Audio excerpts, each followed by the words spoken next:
Salut la team CCA, formation MySQL pour débutants. Nous allons aborder dans cette nouvelle vidéo les fonctions d'agrégation. D'accord? Et nous allons le faire toujours à partir d'exemples et de cas pratiques. Restez donc jusqu'à la fin de cette vidéo pour découvrir ceci. Et n'oubliez pas de vous abonner à la chaîne si ce n'est pas encore fait. Et activez surtout la cloche pour faire partie des premiers à être informés de nos prochains tutoriels. Alors, abordons maintenant le vif du sujet. Les fonctions d'agrégation vont majoritairement nous permettre de faire des statistiques sur les données. Et la première fonction qu'on va étudier, d'accord, c'est la fonction count, qui permet de connaître le nombre de lignes sélectionnées par la requête. Et donc, si on a envie de déterminer le nombre de lignes sélectionnées par une requête, nous pourrions utiliser la fonction count. Alors, on va prendre un cas pratique.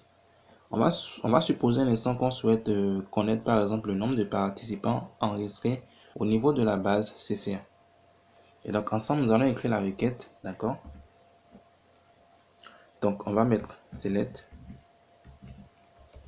Et vu qu'on nous a demandé actuellement le nombre de participants enregistrés dans la base, correctement, donc enregistrés au niveau de la base CCA, on va commencer par faire appel du moins à la fonction count. Donc on fait count. Et dans la parenthèse de count, on va passer beaucoup plus astérisque. Astérisque qui va nous permettre de pouvoir compter correctement toutes les lignes sélectionnées, d'accord, par cette requête. Et nous allons maintenant donner beaucoup plus un alias, d'accord, à notre comptage. Donc je mets as et je donne par exemple disons nombre underscore participant. Et là on va préciser beaucoup plus la table qui est concernée, donc c'est la table participant, d'accord. Et donc je reviens au niveau de ma console et je vais rapidement vérifier déjà le nombre de participants qu'on a, et nous allons tester la requête pour voir si réellement on aura le même résultat. Et donc on va se positionner déjà sur notre base CCA. Je vais afficher beaucoup plus maintenant la liste des participants, donc avec un select asterisk from participants. Et donc comme vous remarquez, on a quoi étant 1, 2, 3, 4 et puis 5 participants. Je vais un peu agrandir. Voilà, donc on a 1, 2, 3, 4 et puis 5 participants. Et donc on va tester notre requête pour voir si ça nous renvoie exactement le chiffre 5, donc le nombre 5. Et voilà, comme vous remarquez, le nombre participants, ça nous renvoie exactement 5. Et donc avec count, vous êtes vraiment en mesure d'accord de pouvoir effectuer un comptage. Alors on va prendre un deuxième exemple. On souhaite connaître par exemple le nombre de participants, d'accord, ayant suivi une formation où il est mentionné PC disponible en observation. D'accord. Et pour cela, actuellement, on va afficher la liste des formations. Donc, formation. Et donc, quand je regarde au niveau des formations, la formation C++ en observation, la PC disponible. Et donc, on ira vérifier, d'accord, si on a un participant qui est au moins en C++. Voilà, on a un participant qui est au moins en C++. Et donc, en voulant afficher, par exemple, le nombre de participants ayant suivi une formation où il est mentionné PC disponible en observation, c'est qu'on va pouvoir voir que le nombre actuellement de participants, c'est 1, parce qu'on a uniquement un seul participant qui est en C++. Et donc, ensemble, on va écrire la requête, d'accord, pour voir réellement correctement si ça va nous renvoyer le chiffre 1 comme résultat de cette requête. Donc, je reviens ici. Donc, en commentaire, je mets K1, voilà. Et là, je mets K2. Donc, on va travailler bien. Et donc, ensemble, on va maintenant écrire beaucoup plus la requête qu'il faut. D'accord? Donc, on va faire select. Nous voulons effectuer un comptage. Donc, on fait appel à la fonction count. D'accord? Et dans la parenthèse, on passe l'astérisque. On va lui définir beaucoup plus correctement un alias. Donc, on peut garder toujours le nombre participants. D'accord? From la table participants. Et là, on doit faire une jointure parce qu'on nous a dit qu'on veut quand même tenir compte des participants qui ont suivi une formation où il est mentionné, d'accord, que le PC est disponible en observation. Donc, où il est mentionné PC disponible en observation. Et donc, l'observation, je vous rappelle, est disponible au niveau de la table formation. Et donc, il va falloir faire une jointure entre la table participant et la table formation pour pouvoir maintenant poser la condition où l'observation doit être égale à PC disponible. Et donc, c'est ce qu'on va essayer de faire ensemble, d'accord. Donc, on va passer beaucoup plus à la jointure. Donc on fait inner join. D'accord. Et on va préciser beaucoup plus la seconde table. Donc c'est la table formation. Et là on pourra maintenant faire la jointure. Donc one participant. Point code serait égal à formation. Point code. D'accord. Et là maintenant on pourra maintenant poser notre condition. Donc where l'observation maintenant serait maintenant égal beaucoup plus à PC disponible. Donc on met les codes et on met PC disponible. Voilà, et donc comme on vient de le vérifier au niveau de notre base, d'accord, si notre requête marche correctement, ça va pouvoir nous renvoyer 1, car c'est un seul participant qu'on a qui est concerné par, qui a suivi une formation, voilà, où en observation, on a l'information PC disponible. Donc je copie, je teste la requête, et voilà, comme vous remarquez, ça m'a bel et bien renvoyé le nom du participant 1, d'accord. Et donc là, je viens de prendre beaucoup plus actuellement de cas pratiques pour vous montrer quand même un peu comment vous pouvez rapidement effectuer un comptage, bien sûr à partir d'accord de la fonction count. Alors une petite précision, d'accord, au lieu de compter également tout simplement les lignes en mettant astérisque comme on le fait bien sûr ici, d'accord, dans les parenthèses de count, vous pouvez également préciser une colonne, d'accord, et dans ce cas, seules les lignes dont la valeur de cette colonne n'est pas nulle seront prises en compte. Alors, si c'est un peu flou, on va prendre rapidement un cas pratique, d'accord, pour illustrer un peu ce que je suis en train de dire. Donc, je vais rapidement amener l'ascenseur vers le haut, voilà. Et donc, on va faire un K3. Donc, je mets K3. Et là, je vais rapidement faire un comptage où je vais compter, d'accord, les différentes lignes de la table participant. Et je vais faire un comptage maintenant sur la colonne code. Et vous allez remarquer qu'au niveau du comptage sur la colonne code, je reviens sur la console pour vous montrer rapidement ça. Donc, je défile un peu. Et donc, voilà. Si je fais un comptage, d'accord, en mettant beaucoup plus le caractère astérisque, ça va beaucoup plus me compter toutes les lignes sélectionnées au niveau de la table. D'accord. Mais par contre, quand je précise actuellement le code, ça va juste tenir compte des valeurs, d'accord, de cette colonne qui sont différentes de nul. Et donc, ça ne va compter que les lignes qui comportent une valeur au niveau de cette colonne. Bien sûr, cette valeur doit être différente de nul. Donc, les nuls ne seront pas prises en compte. Et donc, si je fais un count du code, ça va beaucoup plus me renvoyer actuellement la valeur 2. Parce qu'on n'a que deux lignes actuellement qui ont une valeur différente de nul au niveau de la colonne code. Mais par contre, si je fais un astérisque, je passe un astérisque dans les parenthèses, ça va plutôt me renvoyer 5. Donc, je vais rapidement écrire la requête en faisant déjà les deux comptages et vous allez pouvoir remarquer ceci. Donc, je fais un select, d'accord, count, je passe l'astérisque, je fais un count, et là, je passe maintenant beaucoup plus la colonne code. Maintenant, on va poser beaucoup plus la table qui est concernée, donc c'est la table participant. Et donc, on va copier. Donc, je reviens au niveau de la console pour qu'on puisse passer au test. Donc, on colle.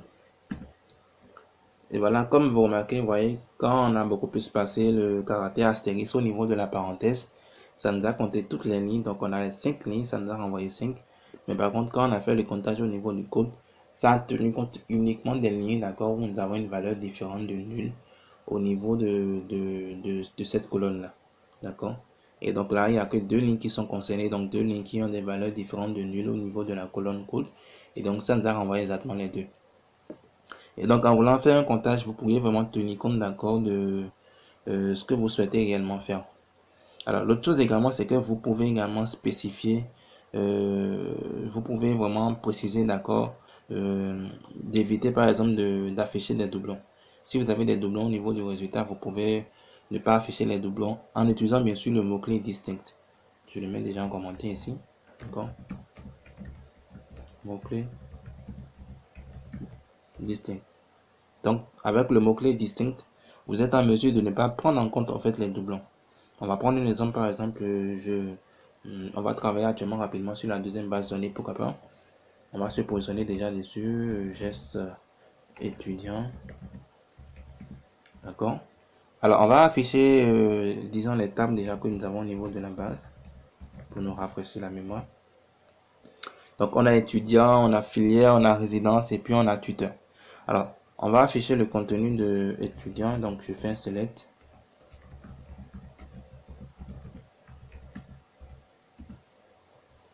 Voilà, donc on a 4 étudiants, numéro matricule, nom de l'étudiant, prénom, date de naissance, email, code qui représente la filière, code de la résidence et puis l'identifiant du tuteur. Alors, on va prendre l'exemple par exemple où on va prendre un cas de moins, un exemple où on souhaite compter le nombre de filières distinctes par exemple définies dans la table étudiant. Alors, quand on remarque ici au niveau des filières, on a IG qui vient deux fois, on a CJ, on a Mac. Et donc, si nous on veut compter par exemple de façon distincte, voilà, le nombre de filières qu'il y a au niveau de la table, ça va pouvoir nous renvoyer normalement 3. D'accord? Malgré qu'on a 4 filières ici, si on prend, vu qu'on a précisé de façon distincte, ça veut dire qu'on n'a pas envie de répéter une filière deux fois. Et donc, si on vérifie déjà, on est en train de remarquer qu'on a 3 filières distinctes, d'accord? Quoi étant risqué, bien sûr, au niveau de la table des étudiants. Et donc, on va voir ensemble, maintenant, on va écrire la requête, d'accord, qui, quand même, va nous permettre de pouvoir vraiment renvoyer le chiffre, qui va nous préciser le nombre de filières distinctes que nous avons, d'accord, au niveau, quoi étant de la base de données GS étudiant. Donc, on va écrire ensemble la requête. Donc, je défile un peu. Donc, là, on fait select. On veut toujours effectuer un comptage, donc je fais appel à count. Et là, on a envie de faire un comptage quand même où on n'a pas envie de compter les doublons, d'accord? Donc, on va mettre distinct. Et là, on pourra maintenant préciser bien sûr la colonne concernée. Donc, c'est bien sûr la colonne des filières, donc c'est la colonne code. Donc, je mets code, bien sûr, dans la parenthèse. Voilà. Et là, maintenant, on peut maintenant beaucoup plus préciser maintenant la table qui est concernée. Donc, c'est bel et bien la table étudiant tout simplement. Donc, on va copier notre requête. On va procéder au test. Et voyez, comme vous remarquez, ça a bel et bien renvoyé actuellement 3, comme on vient de vérifier actuellement au niveau des filières. Et donc, comme vous le constatez, parmi les 4 étudiants enregistrés, on trouve 3 filières différentes. D'accord? Bien sûr. Alors, on va continuer toujours avec la notion qu'on est en train de vouloir aborder dans cette vidéo. D'accord? Et cette fois-ci, on va beaucoup plus parler de 2 autres fonctions. Donc, on va beaucoup plus parler actuellement des fonctions min, d'accord, et masse. Donc, je mets les parenthèses, bien sûr. Voilà. Alors, min, bien sûr, prend en paramètre la colonne concernée et ça nous permet de retourner la plus petite valeur, d'accord, de la colonne. Et masse, qui prend aussi, bien sûr, la colonne en paramètre, nous renvoie la plus grande valeur de cette colonne-là. Et donc, en cas pratique, par exemple, on peut, disons, on décide par exemple d'afficher l'idée le plus grand et l'idée le plus petit d'un tuteur de la table étudiant. Donc, si j'ai envie d'afficher actuellement l'idée le plus petit actuellement, bien sûr, l'idée de tuteur, hein, le plus petit de la table étudiant et l'idée le plus grand de la table étudiant, c'est qu'au niveau de l'idée le plus petit, on doit avoir 1 et au niveau de l'idée tuteur, le plus grand idée tuteur, on doit pouvoir avoir le chiffre 4. D'accord? Et donc, on va le faire ensemble. Vous allez voir comment on peut utiliser min et masse pour pouvoir renvoyer quand même le plus petit ou le plus grand. Donc, on va rapidement commencer par faire un select. Et là, on pourra maintenant préciser min. Et on lui passe juste la colonne concernée. Alors, la colonne, on est en train de parler actuellement des identifiants des tuteurs. Donc, c'est la colonne id d'études. Donc, je lui passe id d'études. Voilà. Et là, on fait masse qui va prendre également id d'études. Et là, maintenant, on peut rapidement préciser maintenant la table qui est concernée. Donc, c'est bel et bien la table étudiant. Donc, je copie la requête, d'accord? Et je teste la requête. Et donc, comme vous remarquez, ça m'a bel et bien renvoyé 1, d'accord, au niveau du plus petit id de tuteur, ce qui est bien sûr 1. Et ça nous a renvoyé 4 comme le temps le plus grand id tuteur enregistré. Et c'est bel et bien 4. Et donc, comme je le disais tantôt avec min masse, vous êtes vraiment en mesure, d'accord, de pouvoir renvoyer le plus petit ou le plus grand nombre, d'accord, donc la plus petite valeur ou la plus grande valeur. Alors, une petite précision quand même, c'est de vous dire aussi que ces fonctions, d'accord, ne s'utilisent pas uniquement avec des données numériques. D'accord, on peut également leur passer une chaîne de caractères ou une date par exemple. Je prends un exemple, hein, je prends la colonne date naissance par exemple. Si j'ai envie de renvoyer actuellement la date la plus récente, la date la plus vieille par exemple, on peut également procéder à cela. Donc en exemple, je change par exemple i d'étude par date naissance et vous allez pouvoir voir. Donc, si je mets date naissance, d'accord, et au niveau de masse, je passe également date naissance. Donc je copie, je teste et donc je vous ramène toujours on va agrandir un peu la console pour que vous puissiez toujours voir la liste. On va tout simplement afficher la liste également en bas, dans la liste des étudiants. Donc from, voilà, et donc comme vous remarquez, ça nous a affiché 1985 08 08 et donc dans la liste 1985 08 et 08, d'accord, et au niveau des masses, ça nous a affiché 1993 11 21 1993 11 21. Et donc, comme je le disais tantôt, vous êtes toujours en mesure, d'accord, de pouvoir agir avec les chaînes de caractères ou les dates, bien sûr, en utilisant micro masse. Tout dépend concrètement de ce que vous avez envie de faire, d'accord. Et donc, masse peut beaucoup plus vous renvoyer actuellement une date, bien sûr, en tenant compte de ce que vous l'auriez passé. Si c'est actuellement la date la plus récente que vous souhaitez avoir ou si c'est la date la plus vieille actuellement que vous souhaitez également avoir, vous êtes en mesure de pouvoir préciser clairement ce que vous souhaitez avoir, d'accord, et à partir de min et de masse, avoir le résultat, d'accord, escompté. Et donc, ceci est quand même très simple à faire. Donc, c'était beaucoup plus une précision importante, d'accord, que je tenais quand même à vous porter. Alors, une autre fonction, c'est cette fois-ci, on va parler de la fonction somme. D'accord? Donc, je le mets en commentaire, on va défiler un peu. Donc, c'est la fonction somme qui prend bien sûr en paramètre la colonne concernée et qui nous permet de renvoyer, disons, la somme des données d'une colonne. D'accord? Donc, à partir de cette fonction, on peut faire la somme des données d'une colonne. Je prends un exemple, hein, on va prendre par exemple i d'étude. D'accord? Bien sûr, un exemple ici où on a quand même des valeurs numériques. On va prendre l'exemple de faire la somme actuellement des valeurs disponibles au niveau de i d'étude. Et donc, si on le fait, on va pouvoir avoir 1 plus 2, 3, plus 3, 6, plus 4, 10. D'accord? Donc, ça va pouvoir nous renvoyer actuellement la somme de ces valeurs qui donne 10. Donc, ensemble, on va le faire. Vous allez pouvoir voir qu'à partir de cette fonction, vous pourriez déjà effectuer correctement la somme des données d'une colonne donnée. D'accord? Donc, d'une colonne précise. Donc, ensemble, on va écrire la requête. Donc, ça fait select somme. On a pris actuellement un exemple, les i d'études. Donc, je passe i d'études. Alors, from, bien sûr, là, on précise par exemple la table concernée. Donc, c'est la table étudiant. Donc, on va copier la requête et on teste. Et donc, comme vous remarquez, ça a bel et bien renvoyé actuellement la valeur 10, d'accord, comme on l'a bien mentionné. Donc, gardez déjà en tête que pour pouvoir effectuer la somme des valeurs d'une colonne, c'est rapidement avec la fonction somme, d'accord, qui prend bien sûr en paramètre la colonne concernée. Et là, vous pourriez avoir le résultat, d'accord, souhaité. Alors, on va profiter pour aborder la fonction AVG également, qui prend toujours, je le mets déjà en commentaire, vous allez voir. Donc, AVG, voilà.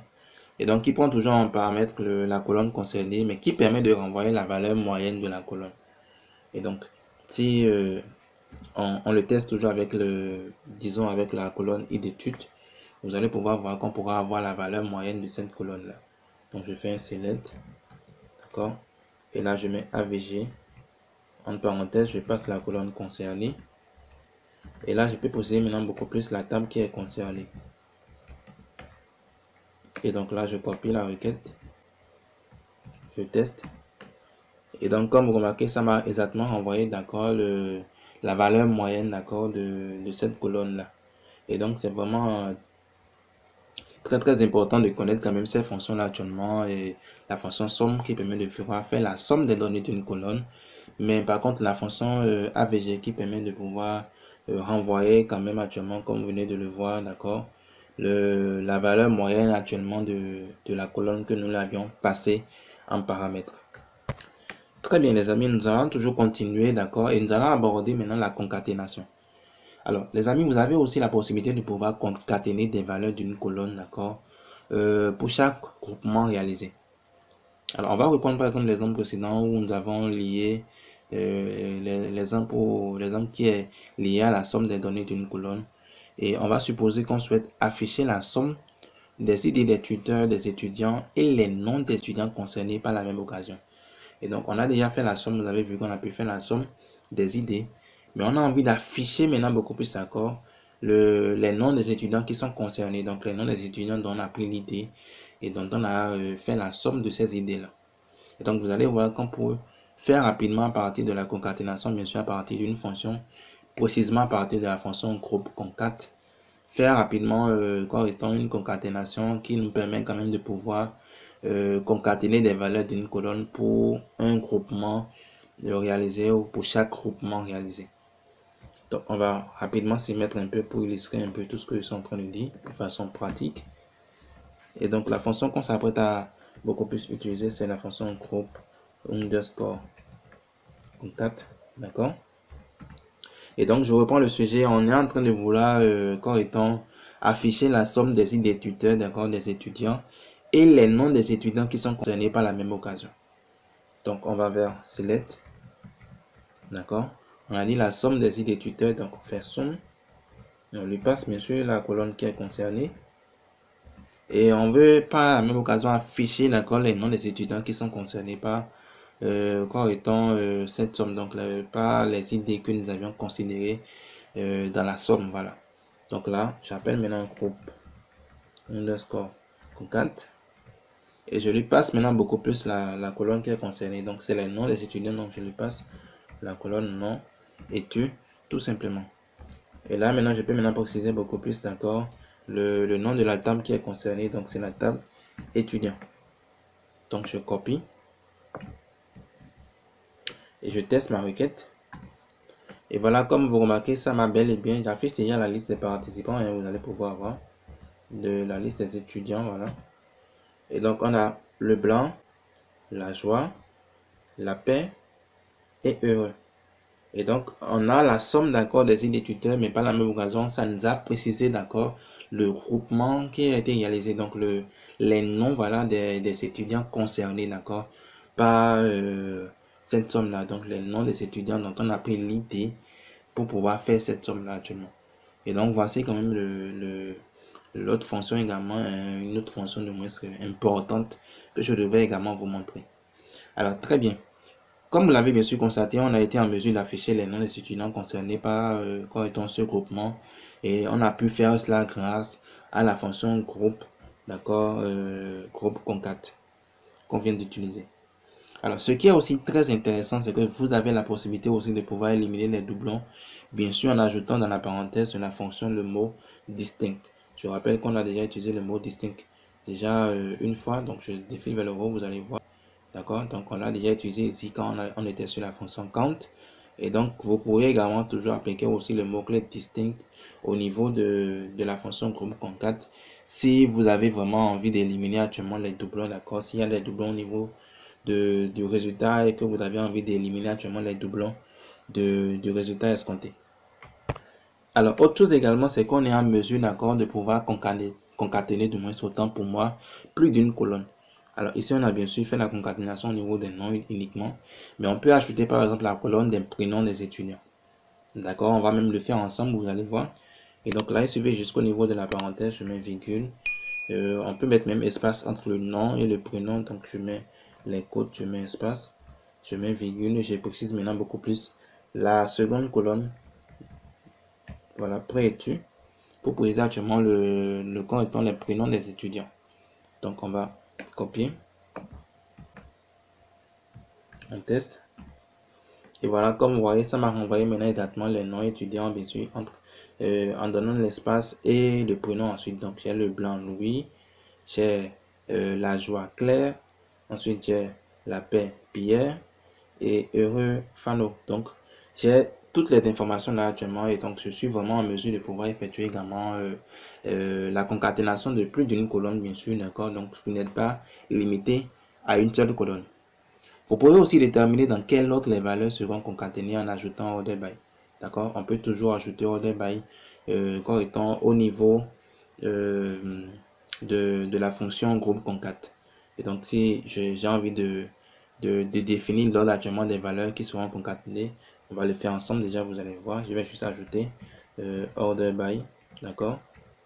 Et là, on va juste préciser, bien sûr, la colonne concernée, c'est, alors, supposons on veut le faire avec nom et tu, nom et tu. Et on précise par exemple l'ordre, donc on peut mettre par exemple ascendant. Donc, je copie la requête, je teste la requête.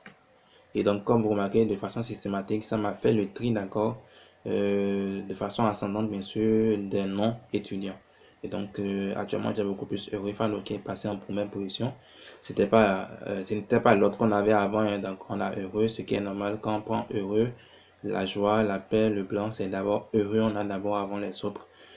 Si on suit l'ordre alphabétique, d'accord, bien sûr, si on commence bien sûr par l'ordre alphabétique croissant, d'accord. Et donc là, actuellement, vous pourriez bien sûr définir à partir de order by, d'accord, l'ordre que vous êtes en mesure, hein, que vous souhaitez, voilà, avoir au niveau des valeurs qui seront concaténées. Ça, c'est vraiment des précisions qui sont très importantes. Et je voudrais également vous préciser aussi que vous êtes en mesure, d'accord, quand vous regardez très bien, d'accord, le caractère par défaut qui permet de séparer les différentes valeurs concaténées, c'est la virgule. C'est pourquoi quand on regarde au niveau de la console, après le test de la requête, c'est la virgule qui sépare vraiment chaque valeur concaténée. D'accord? Mais nous avons la possibilité, d'accord, de définir nous-mêmes le séparateur qu'on souhaite en utilisant bien sûr le mot-clé séparateur. Donc ensemble, on va voir déjà comment on peut le faire en cas pratique. Donc on peut toujours modifier notre requête. Hein, je laisse la requête là pour que vous puissiez voir. Je vais juste dupliquer la requête, par exemple, et la mettre en bas. Et j'ai pas envie de faire l'autre actuellement. Je veux beaucoup plus changer actuellement le séparateur. Donc au lieu de mettre virgule, virgule, supposons qu'on veut définir actuellement un autre séparateur. Donc je mets juste séparateur. D'accord. Et là, entre côtes, maintenant, on va juste préciser beaucoup plus le séparateur qu'on souhaite. Alors, prenons par exemple le tiret. Donc, au lieu de la virgule, on a envie d'avoir actuellement le tiret. Donc, je peux copier et je teste. Et donc, comme vous remarquez, en lieu et place de la virgule, ça me met maintenant beaucoup plus tiret, tiret et tiret. Et donc, chers amis, voici quand même les grandes informations, d'accord, que je tenais quand même à vous porter, d'accord, au niveau de cette vidéo. Et donc, dans cette vidéo, on a quand même eu à aborder quand même les fonctions d'agrégation, d'accord, où ensemble, on a quand même vu plusieurs fonctions. Vous avez vu qu'on est en mesure de pouvoir effectuer un comptage, que ce soit actuellement sur des valeurs numériques ou des chaînes de caractères ou des dates. On a vu qu'on pouvait effectuer la somme, qu'on pouvait déterminer la moyenne, d'accord, la valeur moyenne d'une colonne. Nous avons vu que vous étiez toujours en mesure aussi de pouvoir effectuer de la concaténation, d'accord. Vous pouvez effectuer de la concaténation sur un groupement réalisé donné. Et vous avez vu également que vous êtes en mesure de pouvoir paramétrer un certain nombre de choses au niveau également de ce groupement. Donc, préciser par exemple le séparateur que vous souhaitez utiliser, préciser par exemple l'ordre correctement des valeurs qui seront concaténées. Donc, si c'est ordre alphabétique, si c'est croissant ou décroissant, vous pouvez pouvoir le faire. Vous êtes en mesure de pouvoir concaténer actuellement plusieurs valeurs également. Et donc, on a pu parcourir quand même un certain nombre de fonctions où on a vu que nous sommes toujours en mesure aussi de pouvoir déterminer par exemple la plus petite valeur ou la plus grande valeur d'une colonne. Et donc cette vidéo nous a permis d'accord d'aborder les fonctions d'agrégation où là maintenant à la fin de cette vidéo vous devez pouvoir comprendre ce qu'on met au niveau des fonctions d'agrégation. Vous devez pouvoir être en mesure de pouvoir utiliser les différentes fonctions que nous avions abordées ensemble dans cette vidéo, d'accord, dans des cas pratiques, en tenant compte bien sûr de ce que vous souhaitez faire. Alors, dans la prochaine vidéo, nous allons apprendre à regrouper des lignes, d'accord, en fonction d'un critère, afin d'avoir plusieurs groupes distincts quand on fait un regroupement. Donc, on va voir maintenant beaucoup plus, on va rentrer en profondeur du côté des regroupements, et ça va toujours vous permettre, d'accord, de pouvoir mieux vous en sortir en termes d'administration des bases de données sous MySQL. Et donc les amis, portez-vous donc très bien. On va se dire à très bientôt.